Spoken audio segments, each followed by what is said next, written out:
베드로후서 3장 1절에서 7절 말씀까지를 봅니다.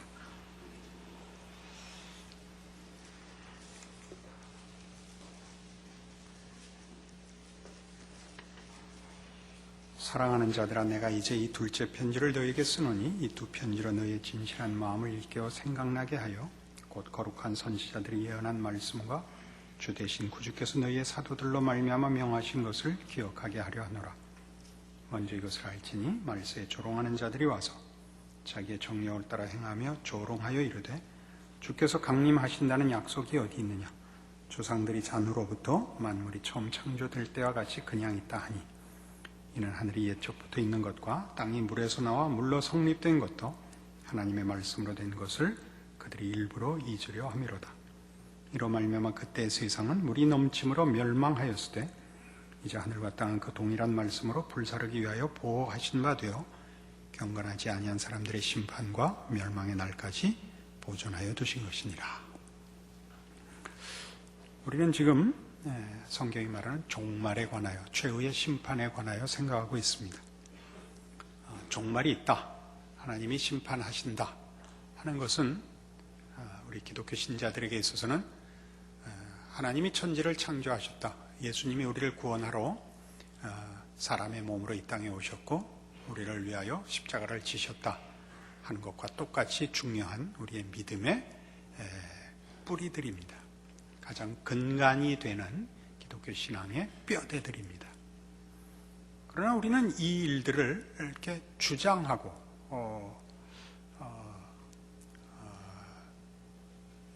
애를 쓰고 그렇게 소위 우기는 식으로밖에 이해하지 못한다 해서 지난 시간에도 한번 이 문제를 다뤘고 오늘 계속해서 이 문제를 다루려 하는 것입니다. 종말이란 하나님께서 인간과 역사와 세상에 대하여 하나님이 주도권을 가지시고 그의 능력과 그의 의로우심과 선하심과 신실하심으로 그의 뜻을 이루시는 결국이라, 그렇게 말씀을 드렸습니다. 그렇게 따지는 중에 우리에게 제일 중요하게 다가왔던 문제가 기독교 신앙이 말하자면 이성의 문제냐 윤리의 문제냐 하는 문제들을 지난 시간에 다뤘습니다.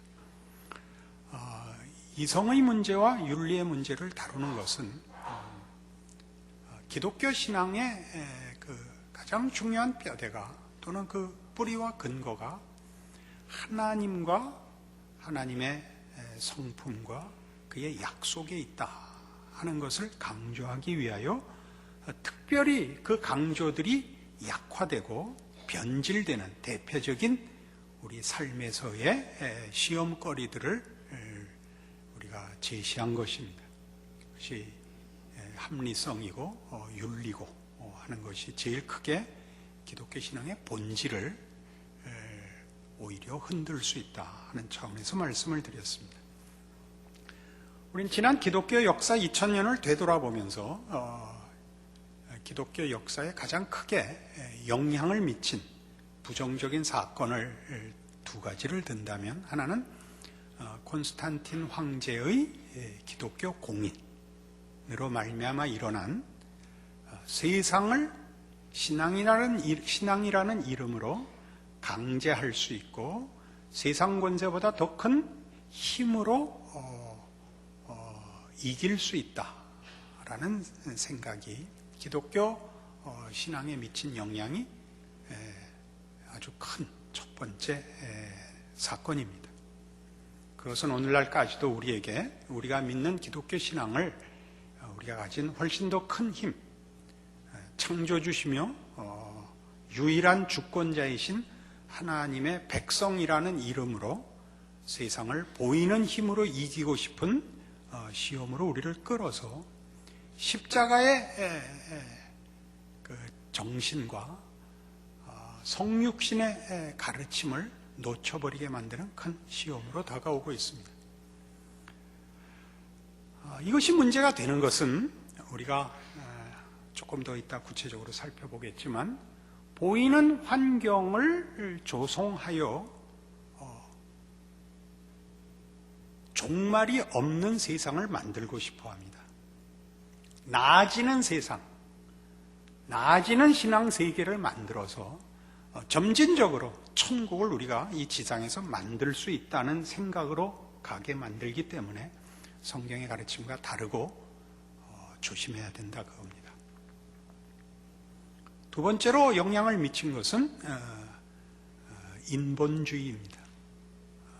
인간의 능력으로 더 나은 세상을 만들 수 있다. 그것이 계몽주의였죠. 인간에 대한 낙관, 그 능력에 대한 기대가 만연했던 시대입니다. 우리가 무지해서 죄를 짓는다고 생각을 했던 시대였습니다. 그러나 그 시대라고 해서 기독교를 무조건 반대한 것이 아니라 이렇게 교묘하게 하나님 없이도 사람들이 천국을 만들어낼 수 있다라고 생각하는 데서 기독교 신앙과 이렇게 그 자리를 같이 할 수 없게 되는 것입니다. 잘 가르치면, 환경을 좋게 하면 인간은 죄를 지지 않는다, 악해지지 않는다, 더 나은 세상을 만들 수 있다, 그렇게 생각을 했었죠. 그러나 인간이 그렇지 않다는 것을 우리가 발견하게 됐습니다. 역사의 증언이죠.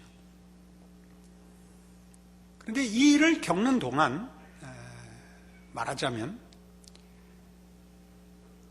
기독교가 신앙이라는 이름으로 세상보다 더 큰 권력을 잡고 세상을 마음대로 주무르고 싶었던 시절에 그때 하나님은 기다리시며 설득하시며 항복을 받아내시는 하나님이 아니라 힘으로 강요하시는 폭군으로 오해됐었습니다. 그래서 심판은 무서운 경고였죠. 우리는 무서워서 예수를 믿어야 했고 지옥 가기 싫어서 예수를 믿어야 하는 부정적이고 가장 무서운 공포와 두려움으로 기독교 신앙을 그런 두려운 힘으로 대해야 했었습니다. 인간의 어떤 존엄성이 이것을 거부했습니다. 그 존엄성은 하나님이 허락하신 인간의 존엄성입니다. 그 존엄성은 뭐냐면 인간은 항복되어야지 힘으로 굴복시킬 수는 없다 하는 존엄성입니다. 그것이 아마 중세를 무너뜨렸을 것입니다. 그래서 이제 문예 부흥 시대에는 또는 계몽주의 시대에는 인간의 존엄성을 인정했는데 그 인간의 존엄성이 하나님이 허락하신, 하나님이 그렇게 지으신 존엄성이라는 것을 놓치고 독립된 자존하는 존엄성이라고 생각을 하게 됐죠.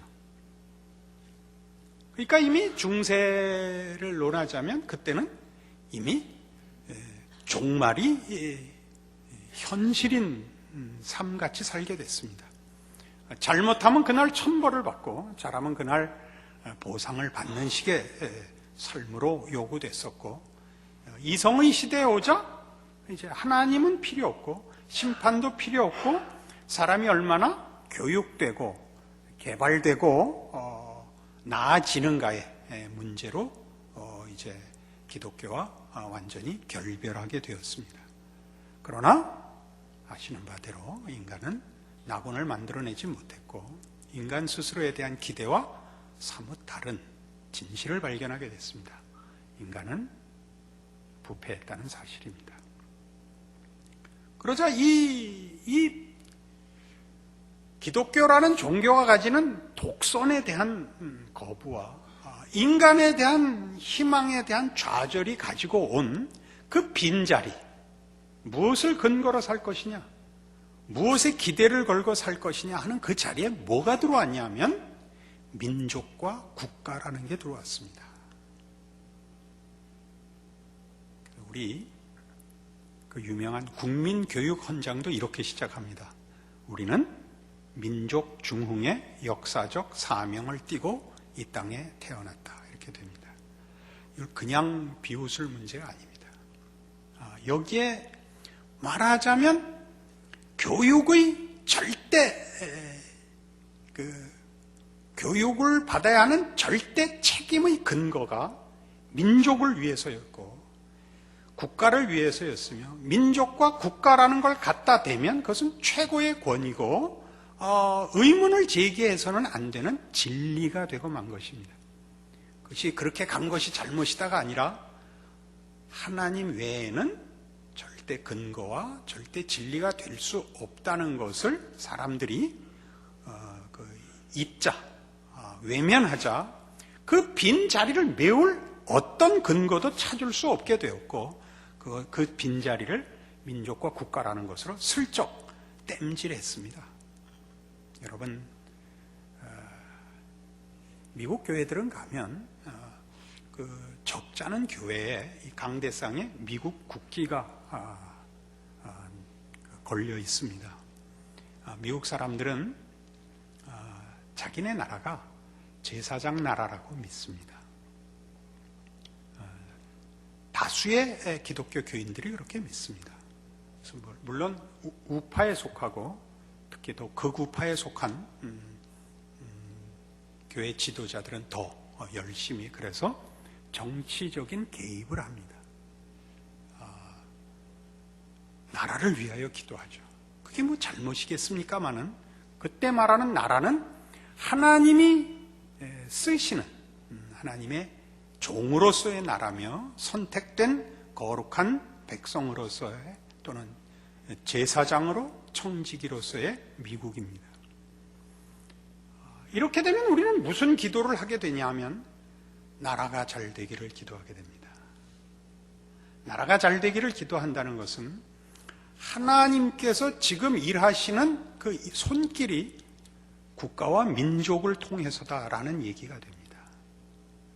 국가와 민족을 통해서 일한다는 것은 국가와 민족이 잘 되면 그 나라에, 그 시대에 천국이 세워질 수 있고 그 나라를 통하여 세계를 평화롭게 할 수 있고 낙원을 만들 수 있다가 되며, 그러면 종말은 역시 없어집니다. 성경이 종말을 얘기하는 것은 어떤 지상에 있는 구조나 인연이나 어떤 특별한 종족들로 인해서 낙원을 만들 수 있는 가능성이 없다, 그런 얘기입니다. 종말이 있다는 얘기는. 그러니까 종말을 논하게 되면 하나님이 있느냐 없느냐를 함께 생각해야 되고, 하나님이 있다고 얘기를 하려면 하나님이 뜻이 있으시다는 걸 인정하셔야 됩니다. 하나님이 다만 우리의 주술의 대상으로서, 우리의 기복의 그 보상자로서 있다고 생각하는 것만큼 하나님을 무시하는 것은 없습니다. 하나님이 계시다면 우리보다 더 깊은 생각과 더 깊은 차원에서 그가 만든 세상에 대하여 책임을 지신다. 그리고 성경이 증언하는 대로 덧붙이자면 그 하나님은 자비로우신 하나님이다. 그 하나님은 의로우신 하나님이다. 그 하나님은 선하신 하나님이다. 우리와 그가 지은 세상을 예수 그리스도 안에서 온전케 하시려고 그 아들을 십자가에 매단 하나님이다 까지 다 연결해야 됩니다. 거기서 어느 것 하나를 빼어놓아도 기독교 신앙은 말하자면 하나님 없는 자기 기만이 됩니다.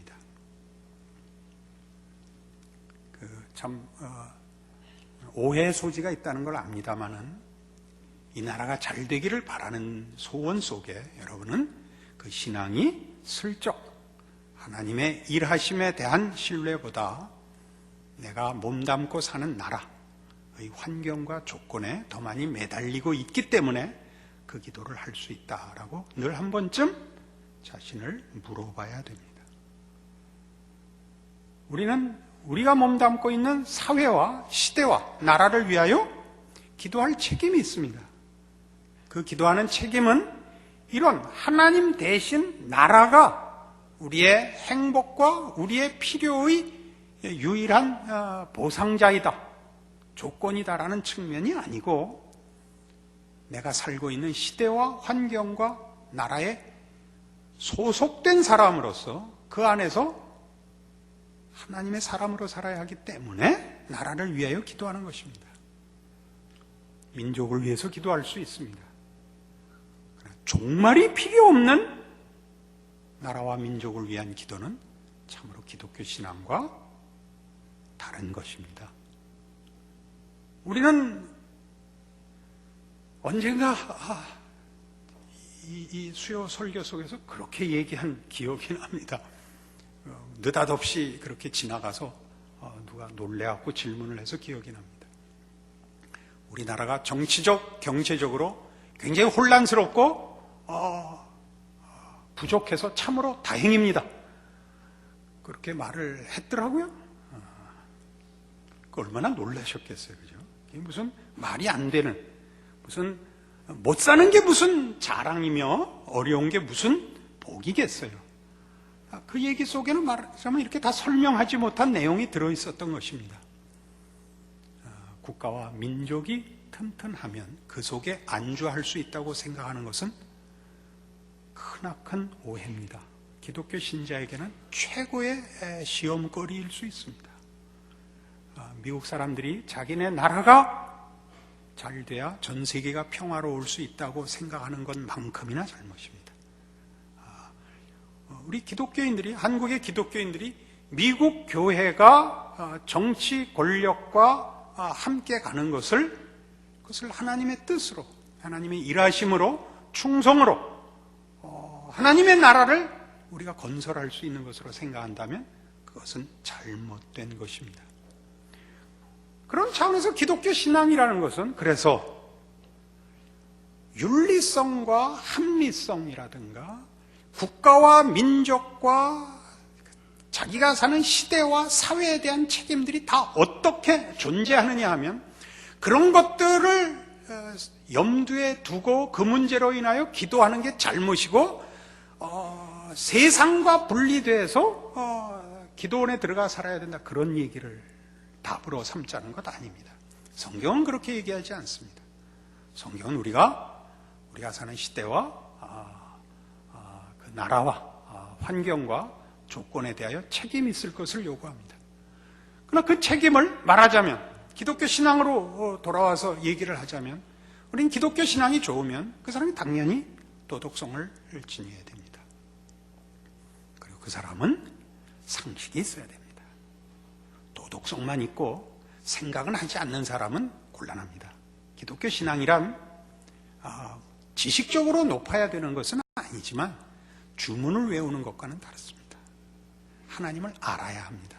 성경이 설명하는 하나님에 대하여, 예수 그리스도로 말미암아 설명한 하나님과 그의 뜻에 대해서 알아야 합니다.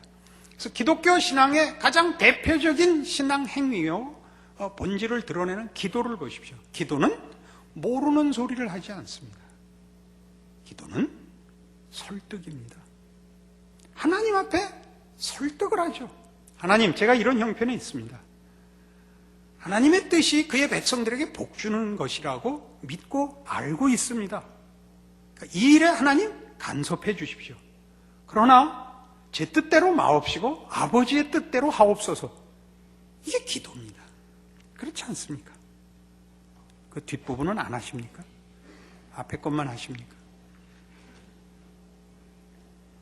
그러니까 우리가 기도를 하면 기도가 주문일 수 없는 것 같이, 저는 신앙으로서 하나님을 알며 하나님의 뜻에 동참하는 순종이 거기에 기본으로 전제되어야 하는 것 같이, 기독교인의 도덕성은, 기독교인의 지성은 하나님의 뜻에 순종하는 인격의 한 표현인 것입니다.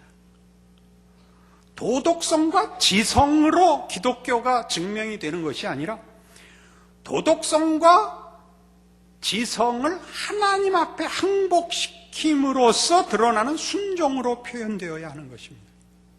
그러니까 우리가 신앙적으로 좋다고 합시다. 우리가 말하자면 우리 전통적인 좋은 신앙의 본보기로 기도를 열심히 하고 성경을 열심히 읽고 말씀대로 실천하려고 애쓴다고 합시다. 그럼 기독교인의 신앙 행위라는 것은 그 일을 하는 의지가 앞장서지 않습니다.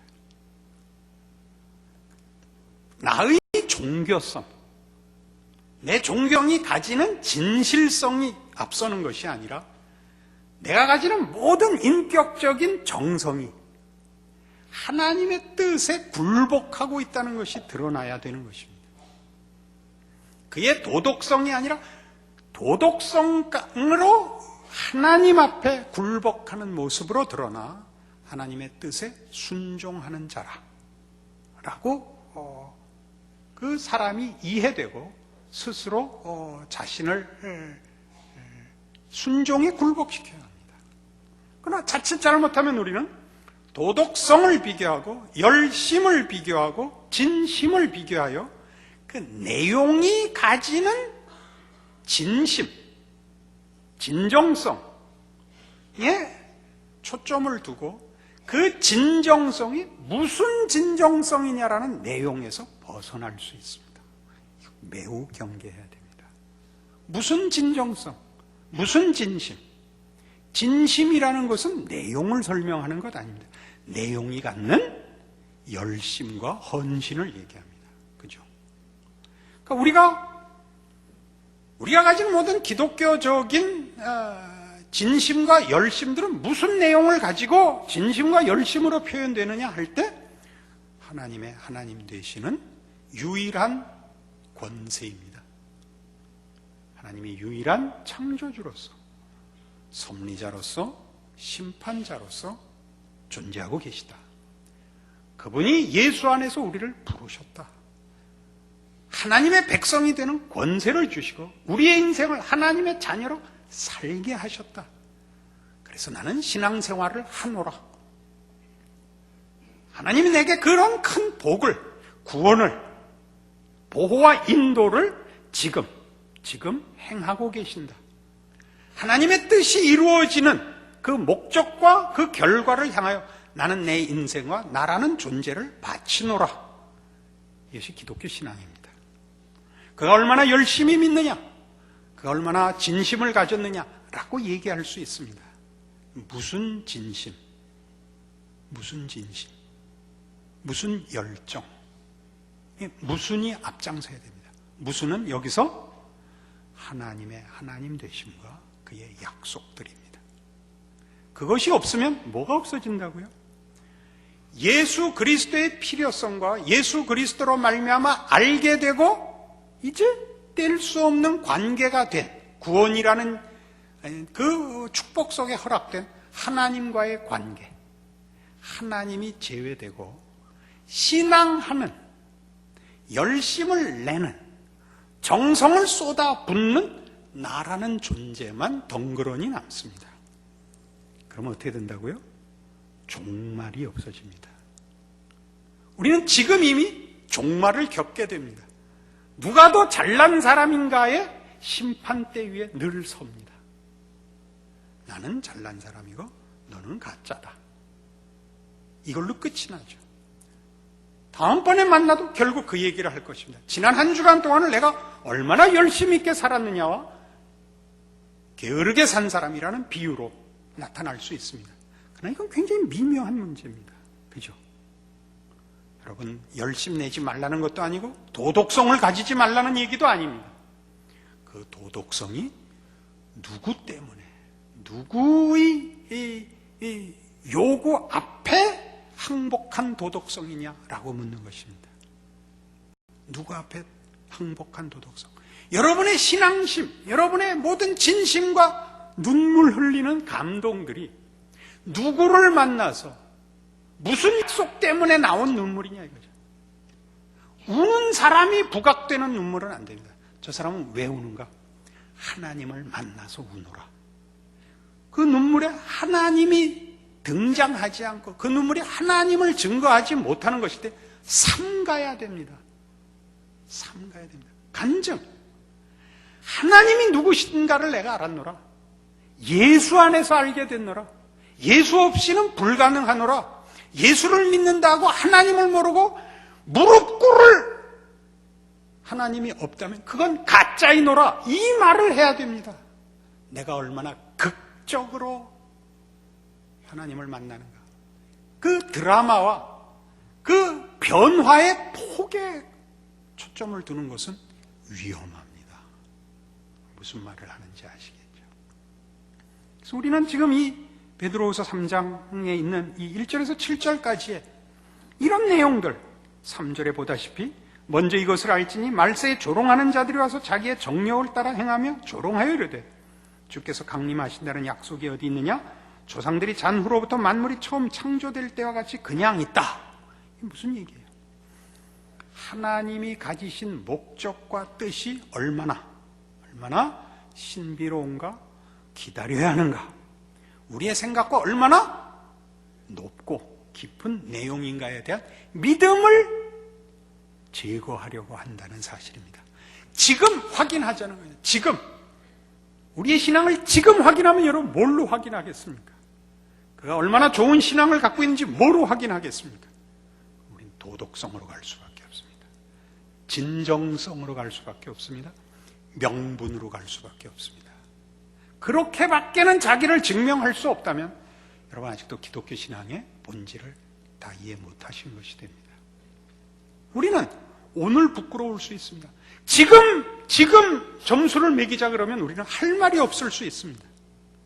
하나님이 그의 뜻을, 그 아들을 보내신 열심과 사랑으로 그 뜻을 나와 내 생애에 이루시리라 믿고 오늘을 견디고 있습니다 라는 고백을 하나님이 받아주신다는 사실에 하루를 걸고 있다면 여러분은 신앙인입니다.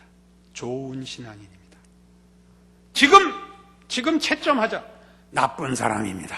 자기만 구원없고 나머지는 다 벌받아라 그러는 사람입니다. 나는 당신과 다르다가 나서는 얘기냐. 하나님이 시작하셨으니 끝내주셔야 됩니다.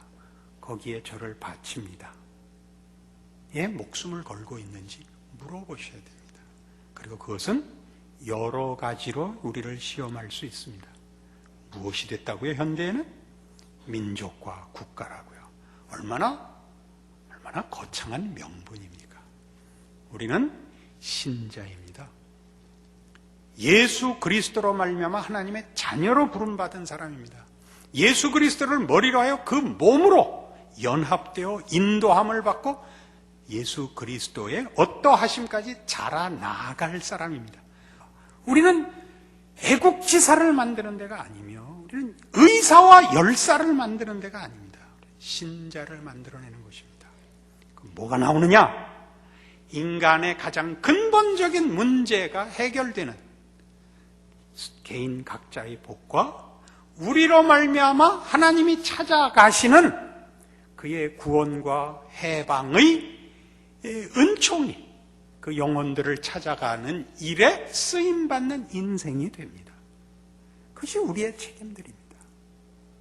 우리는 그 모든 일들이 하나님의 신실하심과 능력 안에서 성취될 날을 기다리고 오늘 하루를 그에게 순종합니다. 여기에 신앙에 인내라는 말이 등장하는 이유가 있습니다. 우리는 서두르지 않습니다. 우리는 스스로의 한계에 의해서 절망하지 않습니다. 그리고 자신의 열심을 내세워 내가 다 할 수 있다고 큰소리 치지도 않습니다. 우리는 예수 안에서 보이신 하나님의 은총과 기이하신 능력에 압도된 사람으로 우리의 인생을 바치는 자들인 것입니다. 이것이 우리 신자들의 신앙이요, 종말을 기다리는, 그래서 그 종말로 인하여 오늘 하루를 충성할 수 있는, 그렇게 하루하루를 채워가는 하나님의 백성으로 사는 자들입니다. 기도하십시다. 하나님 아버지 은혜를 감사합니다. 하나님의 백성으로 산다는 것은 하나님의 은혜로우심과 자비하심과 전능하심과 신실하심을 믿고 하나님의 복된 약속 속에서 하루하루를 순종하며 사는 것임을 고백합니다. 우리는 하나님 외에 어떤 것으로도 우리의 소원을 이루어낼 다른 조건을 가지지 않기로 약속합니다. 하나님이 하나님의 뜻을 이루시는 일에, 그리고 우리를 포함하여 하나님이 복 주신다는 약속 위에 우리 자신과 우리의 인생을 바칩니다. 그렇게 우리로 하루하루를 충성하여 주께서 다시 오시는 그날까지 성경의 약속대로 착하고 충성된 종아라는 칭찬의 말씀에 참여하는 우리의 인생이 되기를 소원합니다. 우리에게 믿음 주셨으니 지키게 하시고 승리케 하여 주시옵소서. 예수님 이름으로 기도합니다.